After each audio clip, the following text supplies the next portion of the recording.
Hello? Hello? Yes. How is it Christian Prince? Yes, we are live on air in YouTube. Everybody hear you. What do you want to say to me, my friend? Okay, I was listening to all these, just checking your references you giving against my Quran. Either you are a filthy fat liar, or all the imams since I was a child have been lying to me, because Okay. Islam, I was taught Surah Baqarah ayat 256 says La ikraha fi din. There is no compulsion in religion. Okay. And then another surah, for instance, says Surah Kafirun ayat 6 means your religion is yours, mine is mine. And it's meant to be a peaceful religion, but you are just throwing too many things. I can't even, search for it. Okay. Where'd you get these things from? Let us, it's in my head, my friend. I'm a walking library. Let us go one by one. You said Islam mean peace, correct? Yes. All right. Well, isn't it the Quran in chapter 9, verse number 29, order the Muslims to fight and to kill all the Christians, either they pay the jizya and they convert, or they die. If it's in the time of war, I wouldn't worry about it. Hold on, my friend. But my friend, hold on. it's not. Okay, and yes, in the time of war, but the Christian did not wage war on you. It's you waging war. Read with me carefully. This is your Quran, and I can open for you any translation you wish. Which translation you like most? It doesn't really matter as far as it's translated. Okay, Muhammad Yusuf Ali, a Muslim. I will not going to use any translation. But the problem is you're showing another translation. They all contradict each other. I don't know who to listen to. Okay, this is why I'm asking you which translation you like. Go to Al-Jalalain. Al-Jalalain is more authentic. Is a translation. Jalalain is tafsir. Al-Jalalain is tafsir. Okay. Tafsir Al-Jalalain. All right, so we will go to a tafsir Al-Jalalain. Or to be of Ibn Kathir. Or no problem, no problem. Let us go to okay. Ibn Kathir. You want Ibn Kathir? Just tell me what do you want. I'm here. Ibn Kathir, please. Ibn Kathir. Okay, Ibn Kathir. Let us go to Ibn Kathir. Give me a second.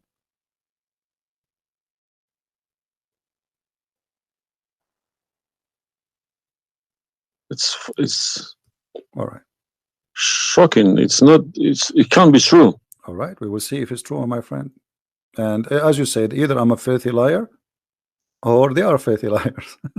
One of us have to be. All right. So this is Ibn Kathir. I will show it to you in the screen.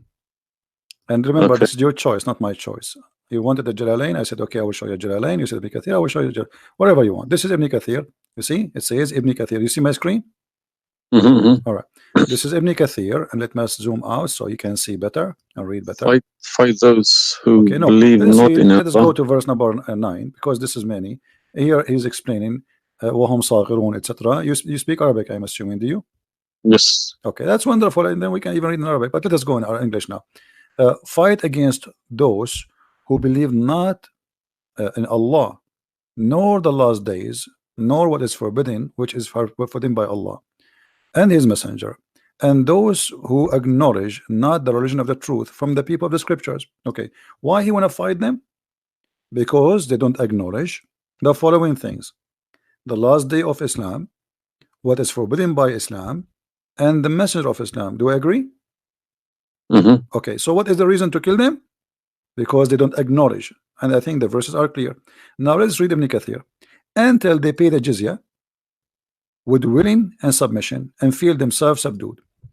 And read carefully. Ibn Kathir now is making his commentary. Subdued.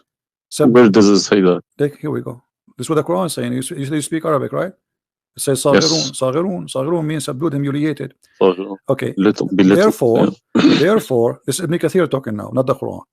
Therefore, when people of the scriptures disbelieved in Muhammad, and they had no beneficial faith in any messenger or what the messenger brought, rather than follow their religion, because this is confront with their ideas, lost, and the ways of their forefather, not because they are Allah law religion.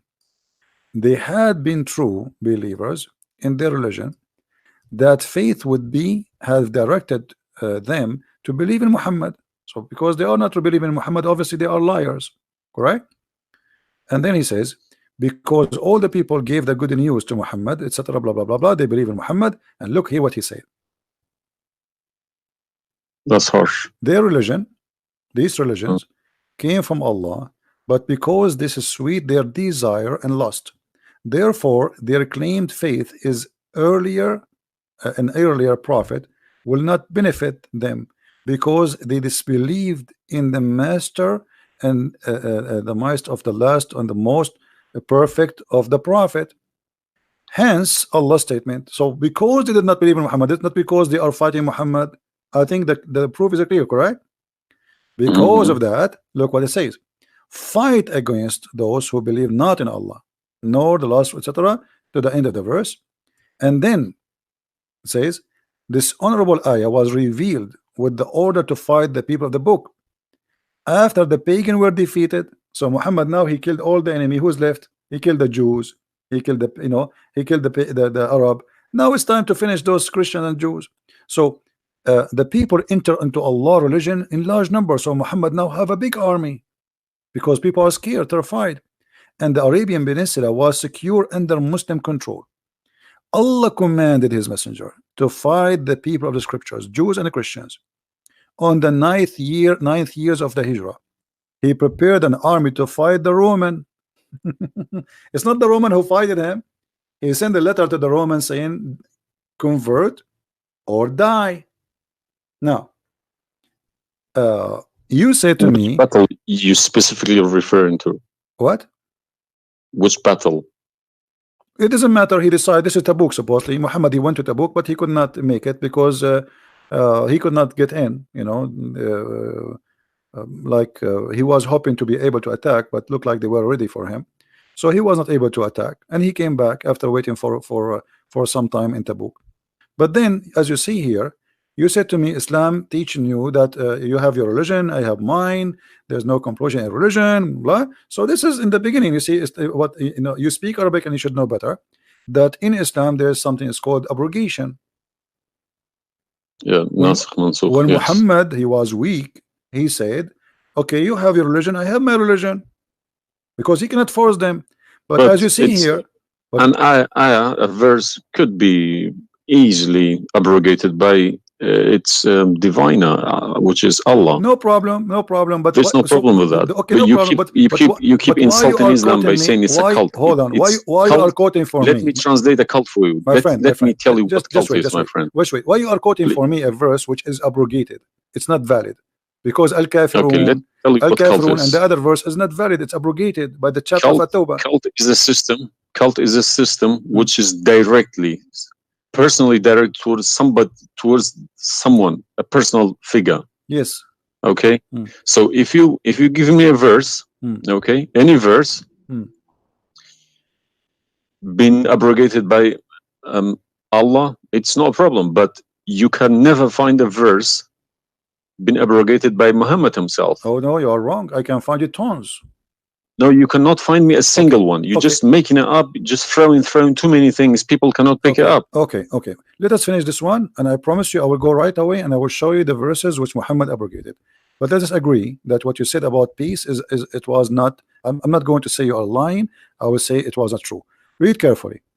Here it says, the Messenger of Allah marched heading toward Asham to fight the Roman until he reached Tabuk, where he set a camp, etc. So he could not, he could not do it. He came back, and the condition until they pay the jizya. If they do not choose to embrace Islam, so why we have to pay jizya? Because die or pay. And with willing submission in defeat. Everybody's paying jizya. What's wrong with that? No. You live in America. You pay taxes. No. This is our land. How we pay land? The American occupy Iraq. They will force them to pay jizya because the American occupy them to protect them from the American. That's what your prophet is saying. And look what he says. It says in the verse, and feel themselves subdued, disgraced, humiliated, like etc. Therefore, the Muslims are not allowed to honor the people of the Dhimma or elevate them above the Muslims, for they are miserable, disgraced,